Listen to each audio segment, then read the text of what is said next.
আসসালামু আলাইকুম আপুরা ভাইয়ারা, কেমন আছেন? Welcome back to my channel. আমি আলহামদুলিল্লাহ ভালো আছি। আপনারা সবাই কেমন আছেন কমেন্টে জানাবেন। তো আজকে আমি গরু মাংস দিয়ে, নতুন আলু দিয়ে গরু মাংসের ঝোল রান্না করব। তো প্যানে তেল গরম করতে দিয়ে দিচ্ছি। তেলটা গরম হলে রান্না শুরু করব। আপনারা সবাই দেখতে থাকুন ভিডিওটি শেষ পর্যন্ত। এখন আমি পেঁয়াজ কুচি দিয়ে দিলাম গরু মাংস রান্না করার জন্য। যেহেতু আলু দিয়ে ঝোল করব, পেঁয়াজ কুচি অনেক বেশি দিব না, মোটামুটি দিব। তো পরিমাণ মতো দিলেই হবে, মাংস অনুযায়ী দিবেন। তো পেঁয়াজটার মধ্যে আমি তেজপাতা, দারচিনি আর এলাচি, কয়েকটা এলাচি দিয়ে দিলাম। একটু ভেজে নিচ্ছি গরম মশলাটা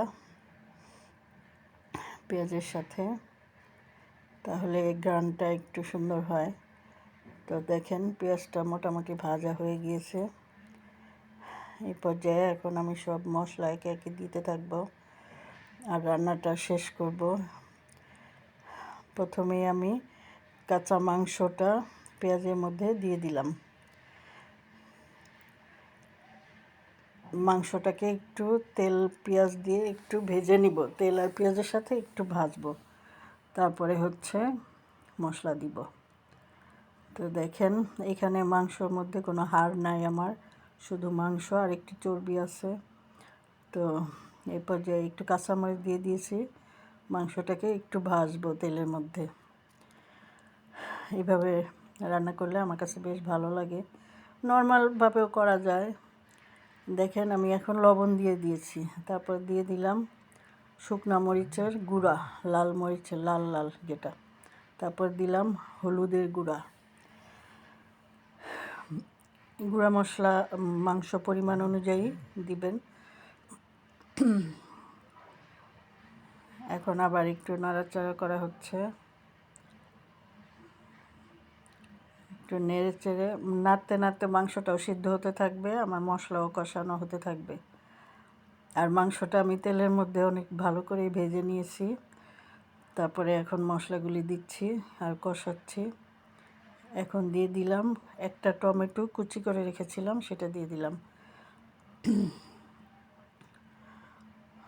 তো দেখেন মাংস, আসলে গরু মাংস সুন্দর করে কষানো হলে বেশ ভালো লাগে খেতে। আর এই পর্যায়ে 1 চামচ ধনিয়ার গুঁড়া দিয়ে দিলাম, আদা বাটা দিয়ে দিলাম। এখন দিয়ে দিব রসুন বাটা, আদা বাটা 2 চা চামচ, রসুন বাটাও 2 চা চামচ দিয়ে দিয়েছি। তারপরে এখন দিয়ে দিলাম জিরা বাটা, 1 চা চামচ জিরা বাটা দিয়ে দিলাম। তারপরে জিরা আবার টালা জিরা গুঁড়া লাস্টে আবার দিব, নামানোর আগে শুকনা খোলায় টেলে নিব, এটা গুঁড়া করে তারপরে দিব। আর এখন একটু বাটা দিয়ে দিলাম। তো এখন মাংসটাকে আরও সুন্দর করে কষাতে হবে।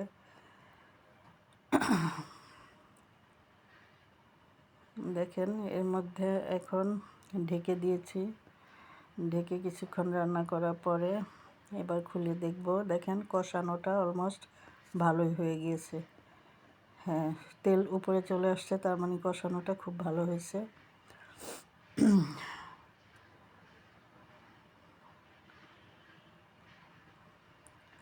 নেড়ে চেড়ে সুন্দর করে কষাইলাম।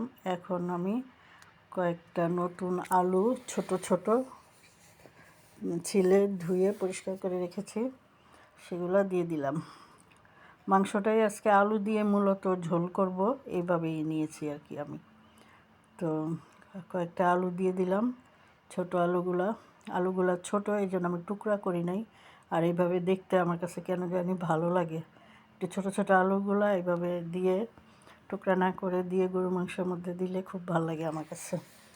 আপনাদের কার কাছে কেমন লাগে জানাবেন। আর আলু এমনিতে মাংসর আলুটাই খেতে বেশি ভালো লাগে। এছাড়া তো আলুর খুব বেশি খাওয়া হয় না। তো দেখেন আলু দেওয়ার পরেও সুন্দর করে কষিয়ে নিলাম, অনেকক্ষণ যাবৎ কষিয়ে নিয়েছি। খুব ভালো করে কষাতে হবে আলু দেওয়ার পরে।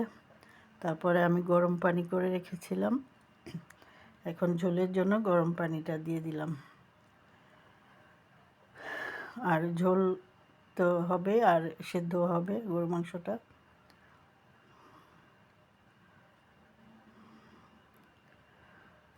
দেখেন এখন ঢেকে রেখেছিলাম, তো ঢেকে কিছুক্ষণ রান্না করে আবার একটু দেখার জন্য চলে আসলাম।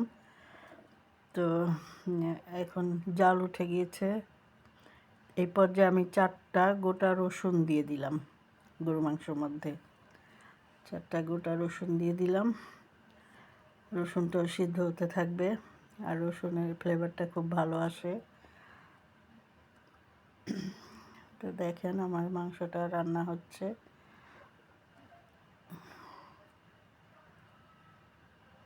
এই তো এখন রান্নাটা হয়ে গিয়েছে, মানে মাংসটা সিদ্ধ হয়ে গেছে। এখন আমি দেখেন গরম মশলার গুঁড়া নিয়েছি আর টালা জিরার গুঁড়া নিয়েছি, একসাথেই দিয়ে দিলাম। টালা জিরার গুঁড়া আর হচ্ছে গরম মশলার গুঁড়া দিয়ে দিলাম।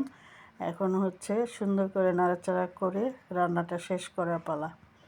কয়েকটা কাঁচামরিচ দিয়ে দিলাম এই পর্যায়ে। কাঁচামরিচ শেষের দিকে দিলে ফ্লেভারটা খুব ভালো আসে, এটা তো সবাই জানি আমরা, সেজন্য দিয়ে দিলাম। তো রান্নাটা অলমোস্ট হয়ে গিয়েছে। রান্নাটা আপনাদের কাছে কেমন লাগলো? ভালো লাগলে সাবস্ক্রাইব করবেন, লাইক করবেন, কমেন্টস করবেন, আর সাবস্ক্রাইব করে রাখবেন নতুন বন্ধুরা। আর পুরনো বন্ধুদের সবাইকে আন্তরিক ধন্যবাদ আমার ভিডিওটি শেষ পর্যন্ত দেখার জন্য। সবাই ভালো থাকবেন, আমার জন্য দোয়া করবেন। আসসালামু আলাইকুম।